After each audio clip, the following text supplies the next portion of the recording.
जीवन में गतियों की बड़ी महिमा है। अगर गति नहीं है तो जीवन का कोई अर्थ ही नहीं रह जाता। हाँ, ये अलग बात है कि गति की अलग-अलग स्थितियाँ होती हैं।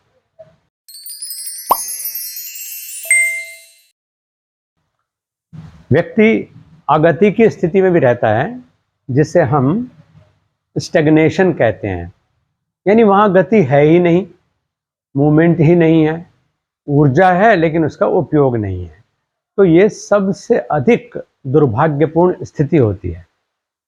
एक स्थिति आती है जिसको हम कहते हैं कि चल तो रहे हैं लेकिन दुर्गति की तरफ चल रहे हैं, जिसमें हमारी वासनाएं, हमारी कुंठाएं, हमारी दुर्भिसंधियां ये हमारे जीवन को प्रभावित करती हैं और वो दुर्गति की तरफ हमें ले जाती हैं, जिसमें हमारा कोई विकास नहीं होता बल्कि गिरावट होती है।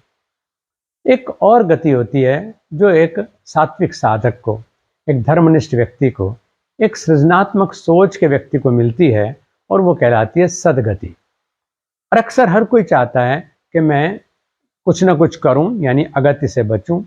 ये भी चाहता है कि मैं दुर्गति से भी बचूं और फिर ये इच्छा होती है कि मैं सद्गति को प्राप्त हों। लेकिन एक और गति है इससे भी आगे, जिसको हम कहते हैं परम गति। परम गति का मतलब इससे अच्छा जीवन में कुछ नहीं हो सकता। वो आनंद की स्थिति होती है जिसको हम ब्लिस कहते हैं। अब योग के बिना ये सब कैसे समझा जा सकता था? इसलिए जो भारतीय योग है, भारत का योग जिसको हम भारत योग कहते हैं, उसमें गतियों के ऊपर काम किया गया। गति सद्गति से होते हुए परम गति तक जाने के लिए जब चलती है तो उसमें विवेक हमारा बहुत बड़ा साथी हो जाता है। वहाँ हम डिस्क्रिमिनेट कर पाते हैं कि मूवमेंट्स जो हैं उनको क्या क्या नाम दिए जाएं।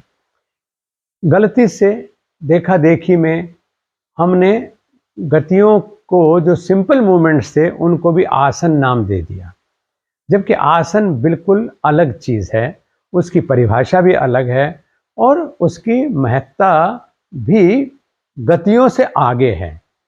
लेकिन गति को समझे बिना आसन को समझा जाना मुश्किल हो जाता है।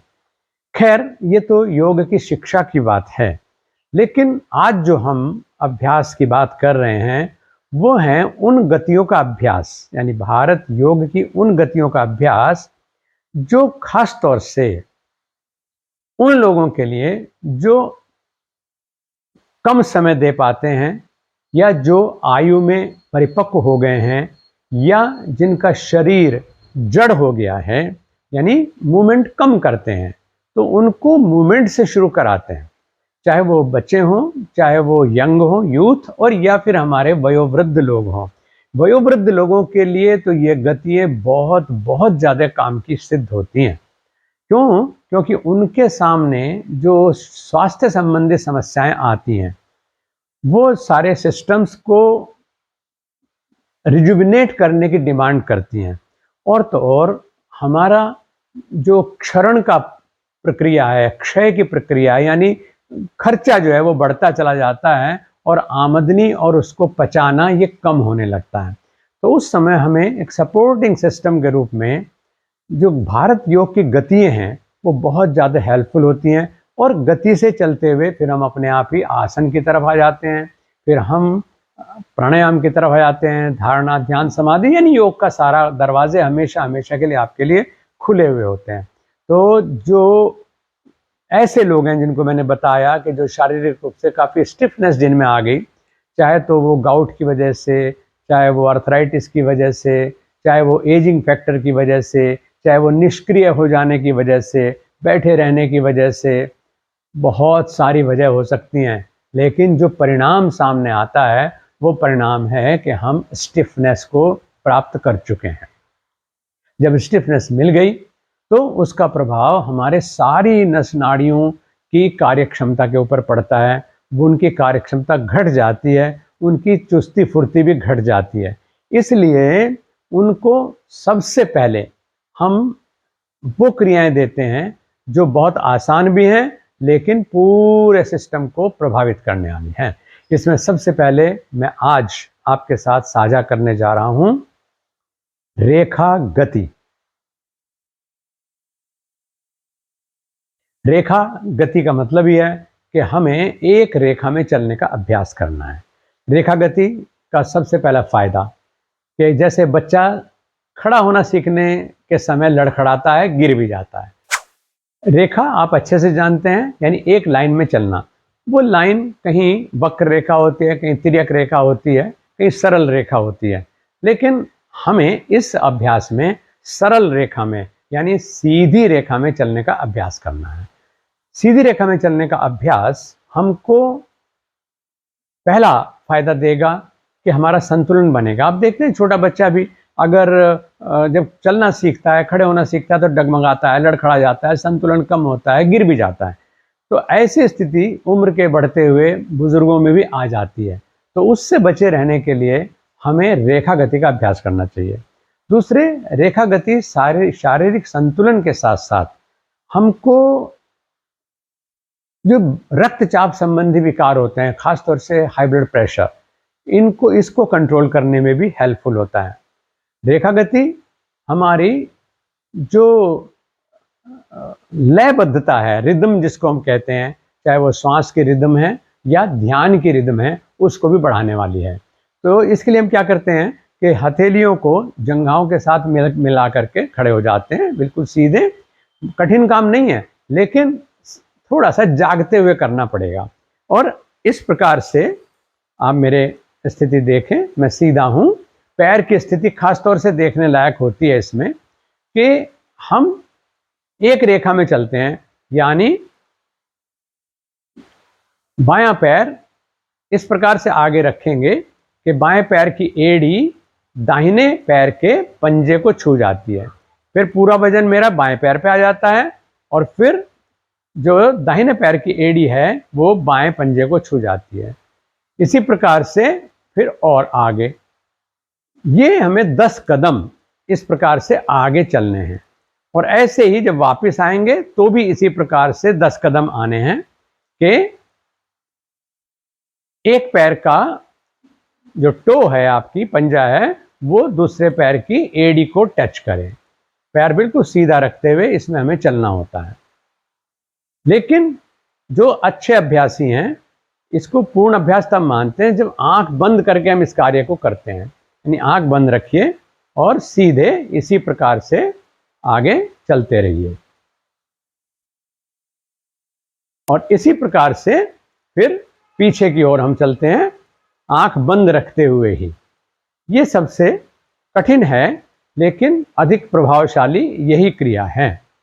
तो इस प्रकार से हम रेखा गति का अभ्यास करेंगे। इंटरेस्टिंग है, खेल खेल में बच्चों के साथ भी करिए, आप भी करिए, कोई नुकसान किसी को नहीं, इसका पूरा फायदा ही फायदा है। दूसरी गति जो हमें, जो बुजुर्ग लोग हैं उनको करनी चाहिए, और जो आज तो सभी जवान भी बुजुर्गों की श्रेणी में है इस मामले में, क्योंकि वो हट्टे कट्टे तो हैं, लेकिन उनका शरीर का जो स्टिफनेस है, संतुलन है, वो सारे बिगड़े हुए हैं। तो शुरुआत सब लोग भी यहाँ से करें तो कोई दिक्कत नहीं है, लेकिन बुजुर्ग लोग क्योंकि ज़्यादा समय दे सकते हैं, ज़्यादा मन लगा करके कर रहे हैं अभ्यास, और फिर वो अभी बहुत सारी भारत योग की जो क्रियाएं हैं वो सीख चुके हैं, उनके लिए इसको खुद करना और अपने परिवार में जो हमारी महिलाएं हैं, बच्चे हैं, युवा हैं, उनके साथ साझा करना अच्छा लगेगा। वो गति हमारी है गर्दभ गति, जो अब हम करेंगे। अब मैं आपसे बात कर रहा हूँ गर्दभ गति की। यानी गर्दभ गति वो गति है जो हमें हमारी पूरी स्पाइन को, जो हमारी रीढ़ की हड्डी है, अक्सर क्या होता है, आयु से व्यक्ति वृद्ध नहीं होता है, बल्कि जो जकड़न है उससे आदमी वृद्ध होता है, उससे जवान भी वृद्ध हो जाते हैं। और अगर हमारी फ्लेक्सिबिलिटी बढ़ी हुई है तो फिर आयु बड़ी हो जाए तो भी हम जवान ही रहते हैं, ये मान के चलिए, बच्चे रहते हैं, बल्कि लचक रहनी चाहिए। झुकता वही है जिसमें जान होती है, अकड़ना मुर्दे की पहचान होती है।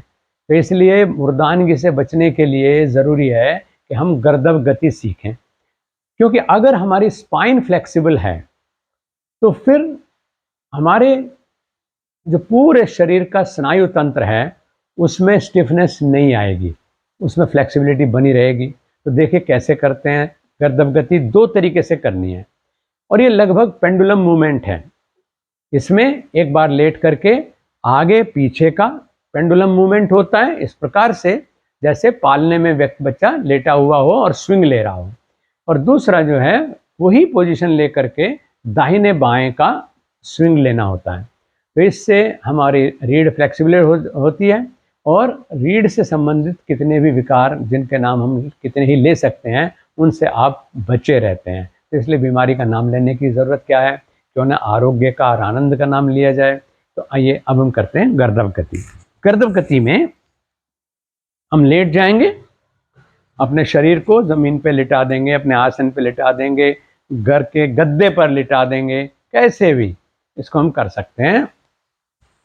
और लेट करके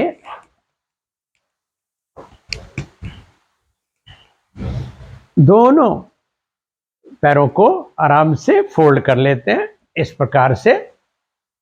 यानी जिनके कमर में तकलीफ है वो ऐसे फोल्ड करेंगे जैसे मैंने किया ऐसे, और जो स्वस्थ हैं, ठीक हैं और वो चाहते हैं कि उनका पेट और अधिक स्वस्थ रहे, हाथें मजबूत रहें, तो वो पैर उठा करके और फिर फोल्ड करके तब इसको पकड़ लेंगे ऐसे। ठीक है। अब सिर को भी ऊंचा उठा लेंगे और मेरी कमर का जो नीचे का बीच वाला हिस्सा है वो जमीन पर है। तो यहां पर धीरे धीरे आगे पीछे हिलना है और जैसे जैसे लचक बढ़ती जाएगी तैसे तैसे हम अधिक मूवमेंट कर पाएंगे। सांस बिल्कुल फ्री रखें, कोई चिंता की बात नहीं है, केवल इस तरह से लुढ़कना।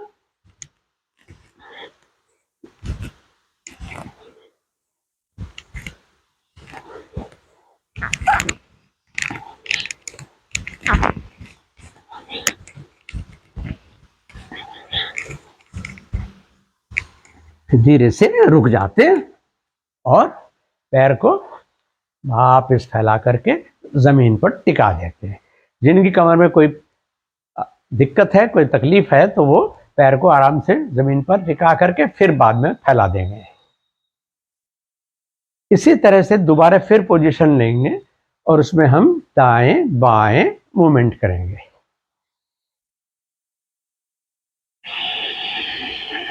इस तरह से पकड़ लेंगे और